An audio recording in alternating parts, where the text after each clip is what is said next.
إن الحمد لله نحمده ونستعينه ونستغفره ونعوذ بالله من شرور أنفسنا ومن سيئات أعمالنا من يهديه الله فلا مضل له ومن يضلل فلا هادي له وأشهد أن لا إله إلا الله وحده لا شريك له وأشهد أن محمدا عبده ورسوله. Barcha alamlarni yo'qdan barqalab, bizlarga kun sayin o'zining ne'matlarini berib turuvchi Rabbimiz Allohga bizning ko'nglarimizdan chiqqan hamd sanalarimiz erishsaydi. Va hamda bizga bu dinni bizni yetkazgan, anlatgan, ham oxiratda da bizning uchun ummatim deb bir shilashaq bizning suyukli payg'ambarimiz Muhammad sallallohu alayhi va sallamga bizning ko'nglarimizdan chiqqan salovat shariflarimiz erishsaydi. Rabbimiz Alloh aytdi: "Ya ayyuhallazina amanuttakulloha haqqa tuqatihi va la tamutunna illa va antum muslimun." Rabbimiz Alloh bizlarga murojaat etib aytdi: "Ya mu'minlar, ya musulmonlar, bu dunyoda yashaganda Allohning amrlarini bo'ysunib, aning tiyganlaridan tiyilib yashagiz va hamda bu dunyodan ketganda bari tik musulmon holatindagina keta ko'rigiz." Bu Allohning amri. Shuning uchun Alloh taolo bizga eng zo'r boylik, eng zo'r ne'mat iymon boyligini berdi. Biz Allohga ishonamiz. Allohning birligine ishonamiz. Birdan bir Allohga tobinamiz. Allohning rahmati bilan biz aning yurtuna keldik. Bu da bek zo'r ne'mat. Ham bugun sizning bilan inshaalloh men bek zo'r ham muhim tema olda bo'lsa, ilm oluvning fazilati turunda ozgina yashib ketasim keladi. Alloh taolo Zumar surasining 9-oyatida aytdi: "Qul hal yastawillazina ya'lamuna vallazina la ya'lamun innama yatadhakkaru ulul albab." Alloh taolo aytdi payg'ambarimiz Muhammadga: "Ya Muhammad, aytdi shul kishilarga, kishilar o sahabalarga tug'ildi. Bugungi kunda biz mana bu zamonda yashovchilarga da ul murojaat etdi. Ham manda Alloh taolo aytadi: bir tegiz bo'lurlarmi haqni biluvchilar ham bilmovchilar. I'tibor etalar, quloq solalar, bari tik aql egalarigina." Bir otna elek, bir otnaning avzida. Tegi otna jumg'ada. Narsa bo'ldi? Durus. 1-sentyabr. Ne bu kunni bütün alam deyirge bo'la. O'zining bolalarin, onuqlarin kimdir maktabga, kimdir o'rta ham yuqori olu yurtlarına itti bolalarin. Nega? Ne için kerak?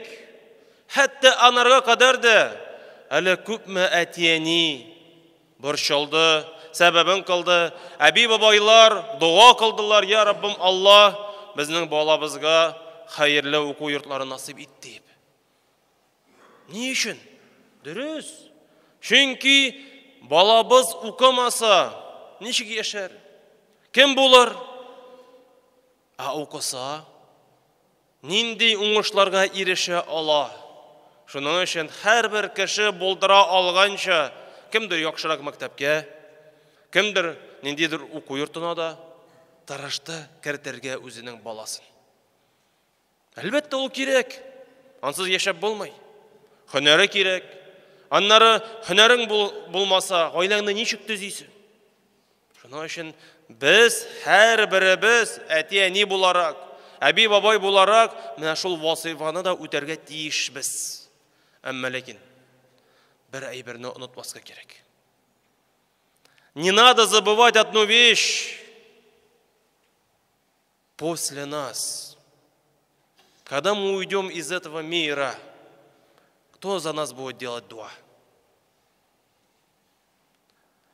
мы, будучи родителями, смогли ли своих детей обезопасить? Почему? Потому что бывает такое, вот сейчас холодно. Дети, кто-то идет в садик, в школу, мы говорим, оденься, одень шапку, куртку, потому что на улице холодно.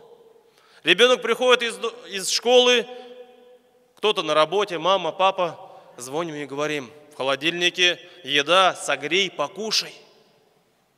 Бывает такое, мы выходим куда-то отдыхать, маленькому ребенку мы говорим, туда не иди, дядя готовит шашлык, но ты там можешь обжечься. Вот так вот мы за них переживаем. А смотрите, не дай Аллах, пусть Аллах упасет от этого. А если перед нашими глазами нашего ребенка бросить в огонь, адский огонь, кто виноват? Что ты будешь делать? Можно ли что-то исправить? Там уже нет. Но есть еще время здесь и сейчас. Шуның өчен, азиз кардашларым, біз өзіміздің дүниябыз турындагына түгел, Аллах Тәала әйткәнчә, Раббыбызны біз үзебез, безнең балаларыбыз белә микән? Без үзебезнең динебезне беләбез микән? Менә шул сорауларга да безгә Аллах Тәала ача юлларын, ул безгә бирә мөмкинчелек менә шул гыйлемләрне алырга. Һәм шулай ук Пәйгамбәрбез саллаллаһу алейхи ва саллям Ибн Маҗадан килә хадис, Анас ибн Малик әйткән, талибул илм фаридатун аля кулли муслим. Гыйлем алу һәрбер мусульман өчен фараздыр диде. Фараз.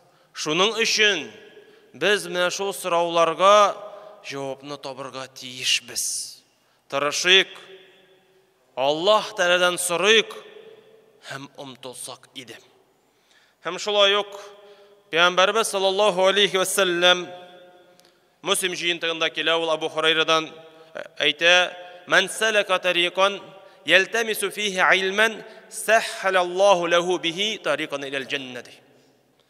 Кемдә кем гыйлем юлына баса һәм шул гыйлемгә таянып гамәл кыла, Аллах Тәала анарга җәннәт юлын җиңеләйтер.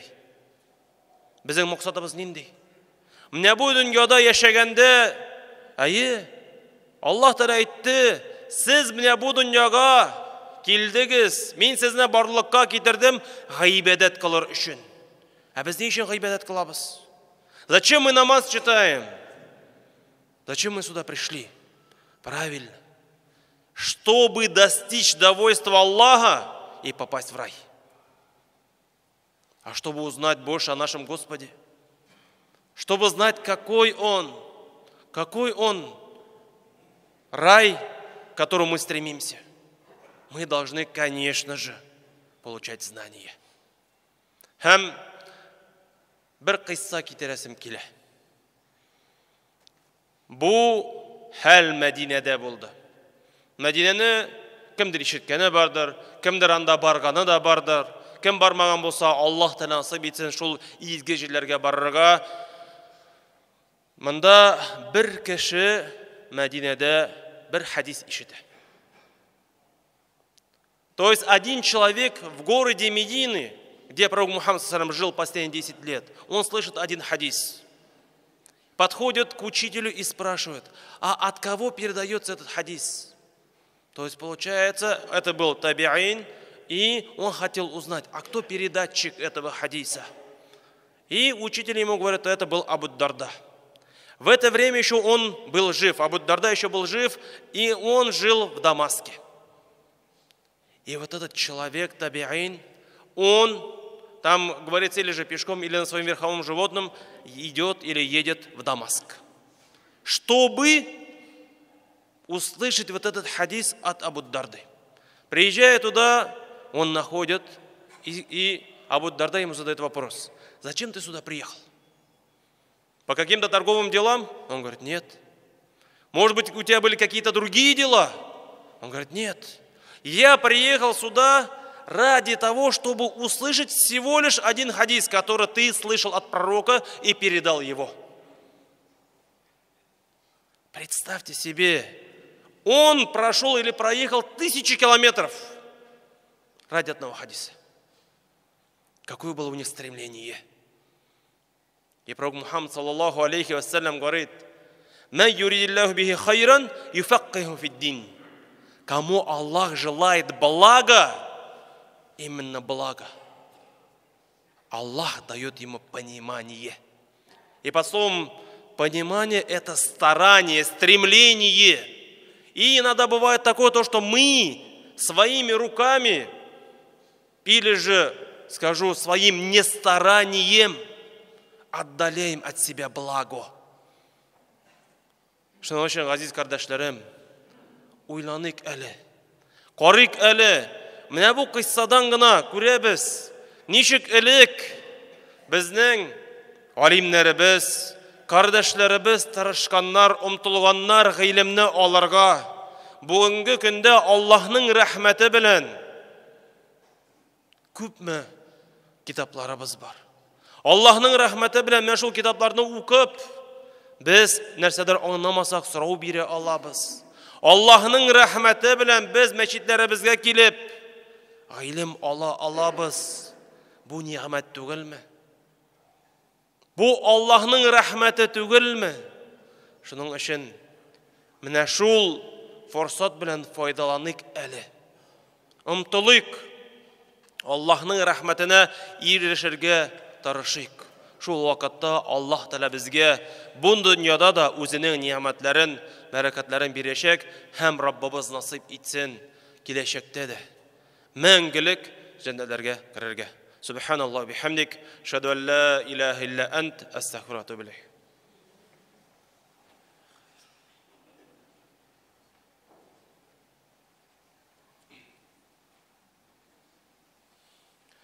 Алхамдулиллахи раббил аламин, ассалату вассаламу аля расулиллахи ва аля алихи ва асхабихи аджмаин.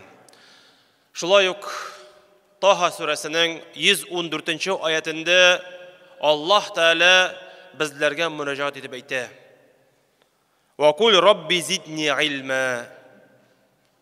Әйтте: «Я Раббым Аллаһ, миңа гыйлемне арттыр» дип. Аллаһ нам приказывает, чтобы мы просили у Аллаха что? Чтобы Он увеличил нам знания. Һәм безнең сөйкле пәйгамбәрбез саллаллаху алейхи ва саллям һәр иртәнге намаздан соң дуа кыла торган була. Һәр иртәнге намаздан соң. Ул нәрсә сорый торган була? Аллаһумма, я Раббым Аллаһ, инни ас'алука, шуннакта мин синнән сорыйм, илман нафиан, файдалы гыйлем, ва ризкан таййибан, һәм халал ризык, ва амалан мутакаббалан, һәм кабул булган амал. Посмотрите, уважаемые братья. Пророк Мухаммад, саллаллаху алейхи салям, каждое утро после утренней намаза просил дуа. И перед тем, как он просить халяль, дозволенную пищу, или дела, которые будут приняты, в первую очередь, он что просил? Он просил знания, которые принесут ему пользу. Ни өчен? Чөнки гыйлемсез яшәп булмый. Гыйлем ул нур. Ул безгә халалны харамнан айырырга, дөресне начарлыктан айырырга өйрәтә. Һәм без мөселманнар, без мөэминнәр үзебезнең Раббыбызны белик, үзебезнең динебезне өйрәник һәм Аллаһның рәхмәтенә ирешсәк иде. Аллаһу акбар, Аллаһу акбар, Аллаһу акбар, Аллаһ.